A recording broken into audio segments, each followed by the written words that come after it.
Can I get, if you are feeling pretty good today, can I get a yeah? Yay! Awesome. We are so excited to have you. My name is Bernadette Joy. I will be your moderator today. I'm a financial coach. My company is called Crush Your Money Goals. I help people retire early. My husband and I are on track to retire in our 40s. But the reason I'm here is because my real love in life is K-dramas. And so I am so excited to spend the next hour with you. Let's get a pulse of the room. How many of you here have watched at least one K-drama? Ooh! Oh, sorry, that was really loud. Yeah, that was exciting, because it was exciting, right? How many of you watched more than 3 K-dramas? How about more than 10 K-dramas? How about more than 20 K-dramas, you think? Some people are like, God. that's nothing. I love it. Who thinks they've watched the most K-dramas here? Oh, okay. How many do you think? Okay. She raised her hand immediately. How many do you think?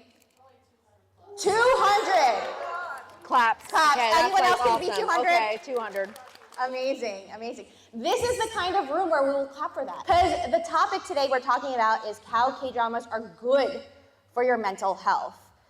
And how many of you have ever felt burnt out before? Burnt out. How many of you felt burnt out before? How many of you would like to be more resilient?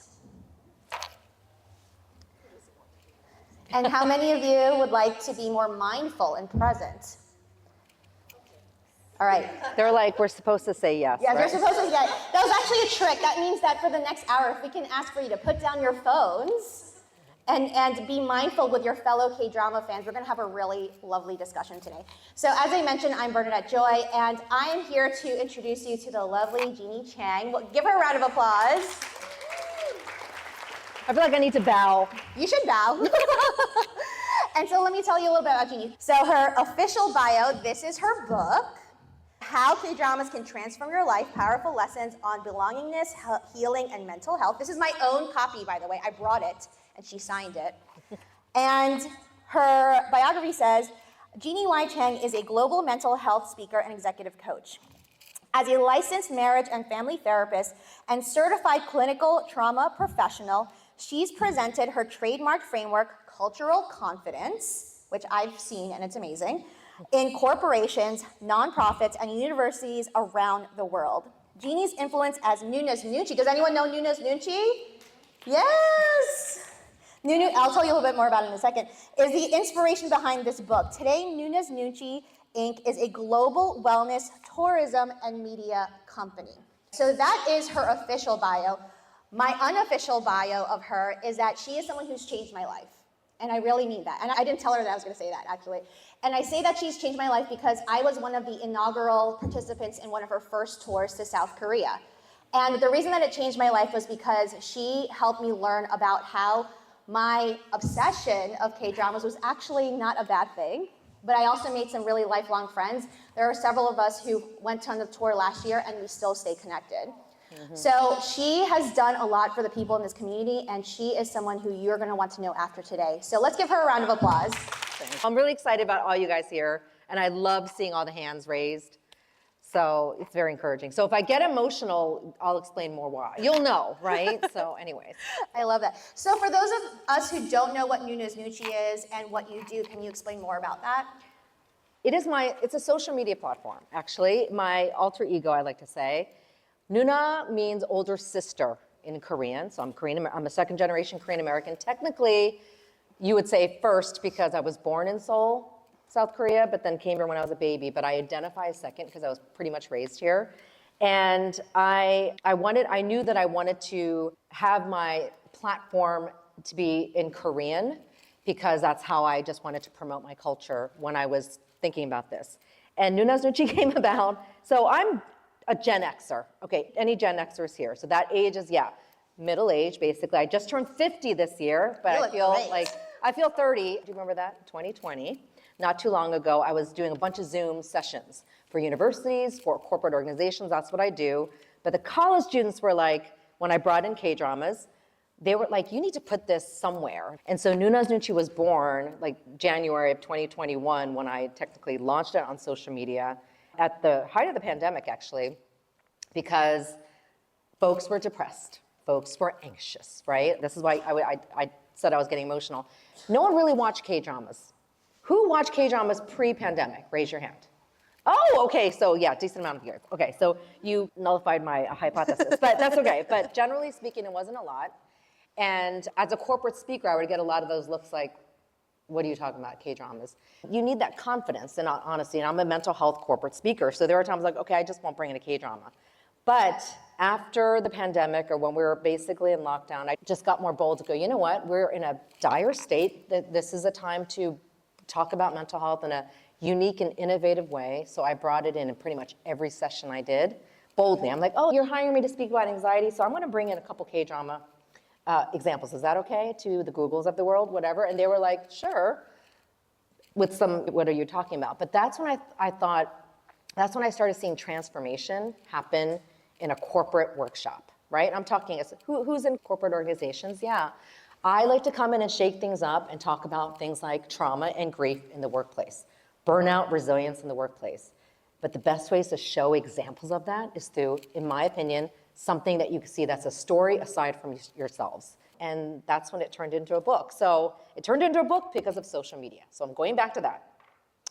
I underestimate the power of social media because Wiley Publishing, who I highly admire as a clinician and researcher and educator, they were like, oh, we found you through your social media. I don't think it's a huge influence, but I want to say my engagement runs deep, meaning the community, the power of my community, hence I turned it into tours we'll talk about later.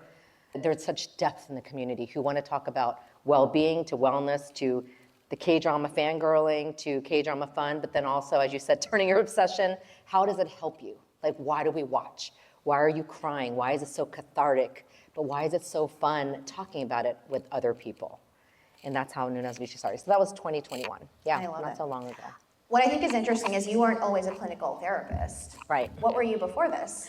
Yeah, it's my third career, so I'm 50, so I can say that now. I started as a journalist in Washington, D.C., so I have fond memories. So President Clinton was the president at the time, mid-90s, and I loved the field. So I really did, which is why later on I talked a lot about workplace mental health. But in the 90s, mid-90s, Korean-American woman trying to make it big in broadcasting, there wasn't a lot of people like me. And I was always forward thinking when I think about it, because actually at the time I went, I don't feel right. Like, I don't feel good. I love working at the AP broadcast. I was on the news, I was on the radio. I got to rub elbows with President Clinton, seeing a few times, because I covered like Capitol Hill and news. Let me pause, because I think that resonates with a lot of people. How many of you have ever been in a job where it looked good on paper, but it didn't feel right to you? Yeah. Yeah, I love that question. And I just remember thinking after I interviewed, so I did some famous things like interview Snoop Dogg. To this day, if you ask me why I interviewed him, I don't remember why. I think he was in town. He probably doesn't remember the interview, like, because of his brain not I working. think he was in town for some advocacy, but that was the last thing I did, and then I resigned and gave him like 2 weeks. But the whole point is, what I was experiencing in my mid-20s, that I made a bold move and said, I don't want to feel like this, unhappy, and feel this, in some sense, disillusioned as a mid-20-year-old. Burnout became something I became aware of in my clinical studies, and that's why to this day I'll study it, because I was burned out. But people think it comes from overwork. Not necessarily. It could come from not feeling valued, or being overlooked, or feeling invisible. Does it ring a bell? Some of these feelings I had in the 90s. So there was no language around mental health, so I chose to leave. And then I was, what am I going to do? Because that's what I wanted to do. I wanted to be the next Connie Chung my whole life, if you remember her. And then when I had to pivot, because I just didn't think it made sense, and I actually saw the trajectory of my life, and I saw it very unhappy. And that's not what I wanted. So I decided to do what any good Asian American would do. I decided to go to business school. I'm like, eeny, meeny, med school's too long, law school's too crazy. I'll go to business school, but I did. Oh my God, I did the same thing. I didn't know what I had to do with my life, so I was like, let's get an MBA. That seems like the right idea. Make myself look good. So fast forward, I actually got through business school, I think crying the whole time, because I was like, what am I doing? But this is why I like to share my narrative and why K-dramas are so powerful. You can mesh your stories, you can rewrite them, re-author your stories to fit your narrative. So at the time, I was thinking, what am I doing? But let me just go through it, let me finish. During that time, I didn't slow my family down. So we have 4 kids, my husband and I, who's right there videotaping. And now they're older, but during that time when I was raising them, I go, I need to do something a little bit more that is using my strength, because I didn't think I was using a strength of mine, which was in some sense counseling. I'll give you an example. When I was reporting, I absolutely love speaking with the people and getting their story. So I thought, how do I use that, but help them? So then I decided to turn to mental health. And so I say that's my calling because it took me 2 years to think about it as I was feeling lost. And actually, NAP is a cool story with that, but I found NAP during that time in 2000. And that's when I decided, let me do something radical like I've done before, leave the field, and decide to go into the field of psychology and start from scratch. I love that. Can we give a round of applause for doing like scary things? She changed careers twice, like 3 times, Yeah. right? And so what I think a lot of people are here for is the thesis that you have that K-dramas are actually good for your mental health. How many of you have felt like, oh, I watch too many K-dramas and people are gonna think that's too much? Has anyone felt that way? Some people in the front here, some people in the back here. Some people think they don't watch too much. Okay, that's Yeah, good. that's great. The rest of you are like, no, I'm watching all the K-dramas that I want to. How many people feel like they wish they had more people to talk about K-dramas with? Yeah? And so I asked those questions because her thesis and what created this book was the idea that K-dramas are actually an excellent tool to help you deal with stress and be able to build resilience. So can you share a little bit more about what readers could expect from the book? Sure. And I wanted a really strong title with transformation, and that's really important in mental health to use the right language. And if you think of language, just even in our Asian community, language barriers, language not around mental health and psychology, I just knew that I had to make an impact somehow with the word, to be radical enough to be like, wait, what's Jeanie talking about? What's a therapist talking about how K-dramas can transform your life? Because I figured if they transformed mine, again, K-dramas as a tool, I always make it clear, this is a tool. I'm not asking people to watch more K-dramas. It's about how the storytelling in these Korean dramas that impacted me. I thought, if they're impacting me and helping me understand my identity, just where I'm at, I figured they've got to be helping other people, or they could be helping other people. And I was also really focused on the stigma in our community. And when we're talking about the concept of mindfulness and resilience, mindfulness practice, resilience, building your resilience every day, mental health and identity. Mental health and identity are the 2 core elements in my work, meaning they powerfully intersect who you are, whatever that looks like, cultural, racial, gender, all of that is super important. And then they impact your well-being, right? How you see yourself with other people. So that became that cultural confidence that you're talking about. And I saw that in all the K-dramas. And I really brought it in because I just was finding a way to break the ice, to talk more about mental health. So we're gonna do something fun. We're going to, I understand you have some clips for us. Yes. To watch. So that's what I do. So you get a glimpse in, when I do a workshop and I'm speaking, I'll be like, let me demonstrate with a clip. So I do have something, I do want to share this one right here. This is on the cover of my book. Who's Korean American here? Korean, yeah. Thank you for raising your hand so much. Oh, I recognize you, hello. This word it's Jung in Korean. Do you want to explain it? Do you know this word? You in the green. Yes, yeah. You raised your hand really high, so I was like, you want to say something? I don't know. I just know cuss words in Korean. Oh, okay. I love it. I only know hajima. That's all I know. There's no direct translation in the English language, but the best way is affinity, affection, kinship, connection, right? Something you feel is my interpretation. It's actually what you feel when you watch the K-dramas. You see it displayed quite a bit. Think of a grandmother saving an adopted child. I'm thinking startup, some stories, or a friend who helps a best friend, or even family member that asks for forgiveness to their family member. So that Jung it can exist between family, but strangers. And I knew that I needed it on the cover of my book. Why? Because that element, connection, not just Jung, that's just the Korean term, is essential to your well-being. And I have found in my work, if I could repeat every session I have, which you can't, confidentiality, but the common factor in anything I do, including the tour that you're on, is this: the relationship between people, feeling connected with a colleague. That's what keeps you there. And then also keeps you in distress when you feel very disconnected. Army fans, anyone? Yeah, Hey! I love it. Hey, what's up? We'll be friends You can see right over there. afterwards. I'll ask what your bias is later. In her book, she talks about the fact that a lot of the increase in the interest in Korean culture was K-dramas, but also K-pop. And she did something even more amazing. She was like, I'm a clinical therapist. Let me start a new company, a tour business. And so can you tell us more about your tour business and how that evolved? Yeah. No, so as we're talking about how K-dramas can transform your life, everybody has these stories. That's why I loved hearing from you, Wynn, and thank you for sharing how it's helped them or done something in their life. I was seeing that on the online community. You know how it can be very powerful, people sharing their stories. I would read each and every DM, each and every comment. And then I am an entrepreneur, right? I have an entrepreneur mind. I'm like, when I got so many DMs and messages in 2022, my husband, our younger two kids went to Korea after the pandemic. It had been 10 years. I started my private practice, just didn't have time to visit South Korea. 2022, I documented that trip on social media and showed off every K-drama site I wanted to see.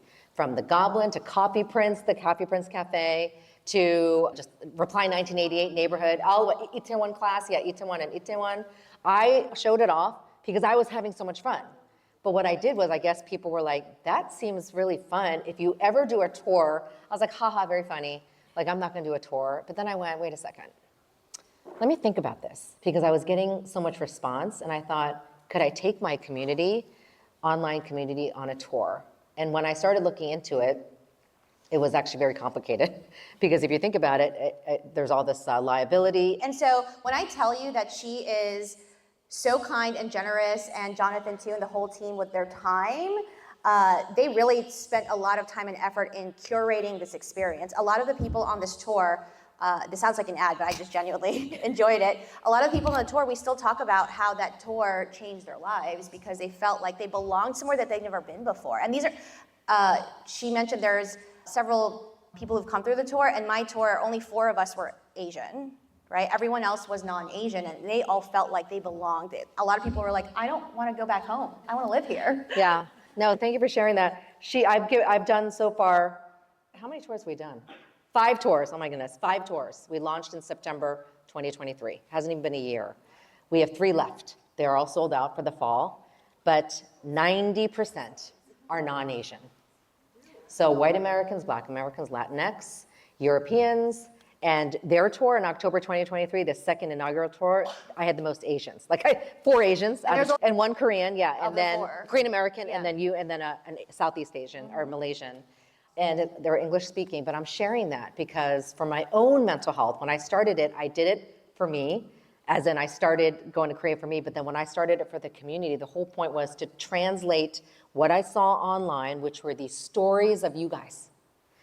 Stories of it's okay to not be okay, helping people, or BTS lyrics, helping people. I wanted to foster that global community of mental health. And so I brought in my expertise, and so I would still talk, that's how we got close. At the end of the day, when I ask questions like, what brings you here? Or, do you get asked that on a tour? Most people will say, oh, I'm here because I want to visit this, but I'm like, what? Tell me your story about how you discovered K-dramas, or the story that touched you the most. You would get some heart-wrenching stories to beautiful stories, but when you share authentically about your own well-being, magic does happen. Before we wrap things up, I just wanted to do a couple of plugs here for you. I highly recommend, this is my own copy.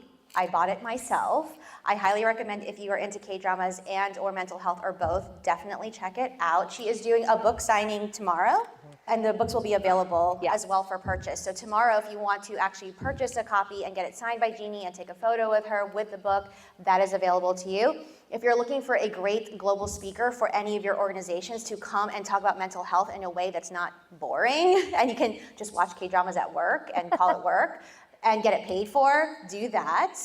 And if you are ever interested in doing a tour, I highly recommend her tours. They are absolutely amazing. They fill up pretty quickly. I'm like, I did not pay her to say that. I'm like, No, whoa. she literally I did go, not pay she's to the say best PR person. But thank you. Yes, Nuna NCI Tours. Just find me on social media or LinkedIn or just connect with me here. She is so fun to follow. Also, her husband is adorable to follow on there as well. If any of you are interested in kind of the financial side of things, I'm doing a TED Talk on Saturday about how I was able to retire early and become a debt-free millionaire, and it's a 5-minute talk. If you want to come and check that out, that is on Saturday. And can we all just give ourselves a round of applause for spending an hour on mental health? Thank you so much for joining us. Have a good rest of your day.